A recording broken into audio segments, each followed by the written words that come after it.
This is Harper, a cheerful 7-year-old girl who lives in a vibrant neighborhood full of colorful houses and smiling faces.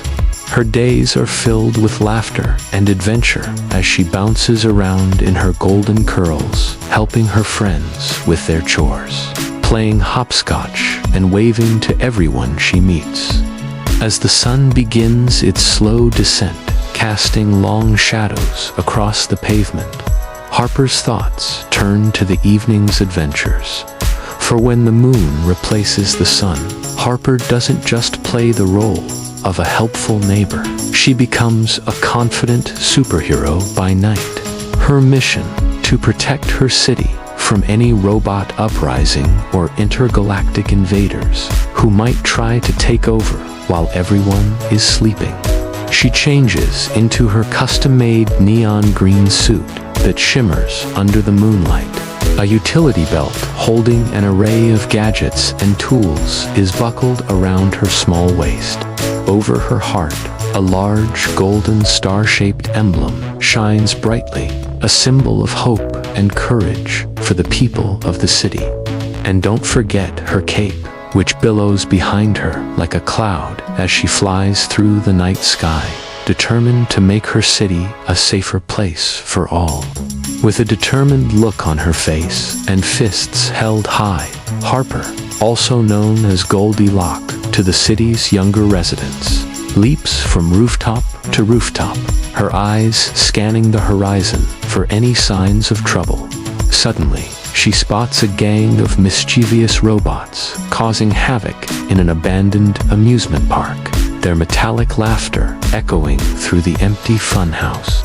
These robots, with their glowing red eyes and oily black bodies, were notorious for their love of pranks, often targeting the city's infrastructure, shorting out traffic lights, tangling up phone lines, and generally wreaking havoc.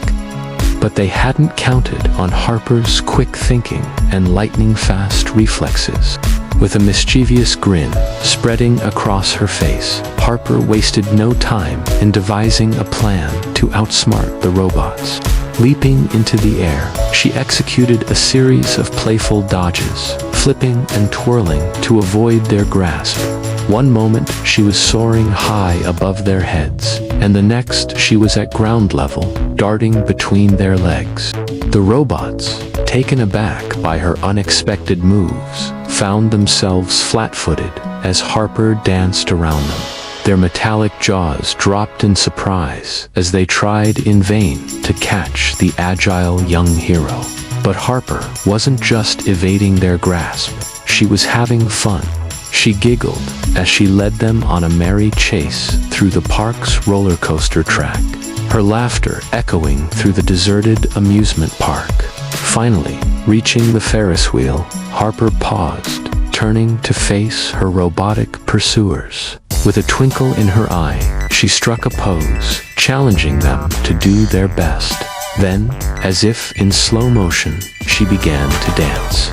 It was a strange sight, the robots frozen in place as they watched Harper pirouette and leap, her movements as graceful as a ballerina, as fluid as a seasoned gymnast. And then something unexpected happened. As Harper twirled and leaped, the robots began to move, not in pursuit, but in rhythm. Slowly, almost hesitantly, they began to dance along with her, their metallic limbs moving in surprising harmony, their gears whirring in time with her steps.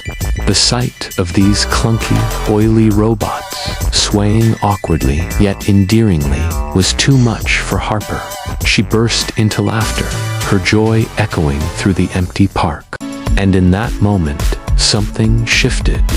The animosity that had been brewing between Harper and the robots evaporated, replaced by a shared laughter that echoed through the silent amusement park. The robots, no longer menacing, seemed almost human in their ungainly attempts at dancing. Harper, her laughter subsiding, looked at the robots, a new understanding dawning on her. They weren't just mischievous or malicious, they were lonely. With a wave of her hand, she signaled for them to follow.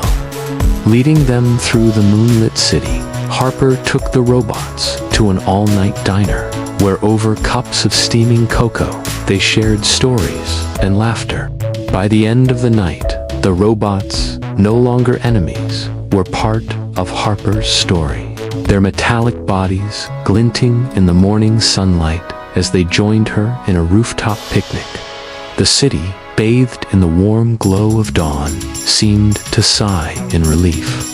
Its slumbering citizens none the wiser to the adventures that unfolded after the sun set. As the first rays of sunlight peeked over the horizon, bathing her room in a soft, golden light, Harper slipped out of her suit, folding it neatly before placing it in her closet. The mischievous grin still playing on her lips, she raced downstairs, eager to start her day. As the aroma of freshly baked cookies filled the kitchen, she helped set the table, her mind already on the day's adventures. With a final wave to her parents, she was off, bounding down the street, her laughter echoing, ready to face whatever challenges, mischief, or even intergalactic invasions came her way. This has been Harper, the pint-sized powerhouse who proves that even the smallest of heroes can have the biggest of hearts. If you liked this story, don't forget to show your support. Until next time, stay curious, stay kind, and remember, even superheroes need cookies.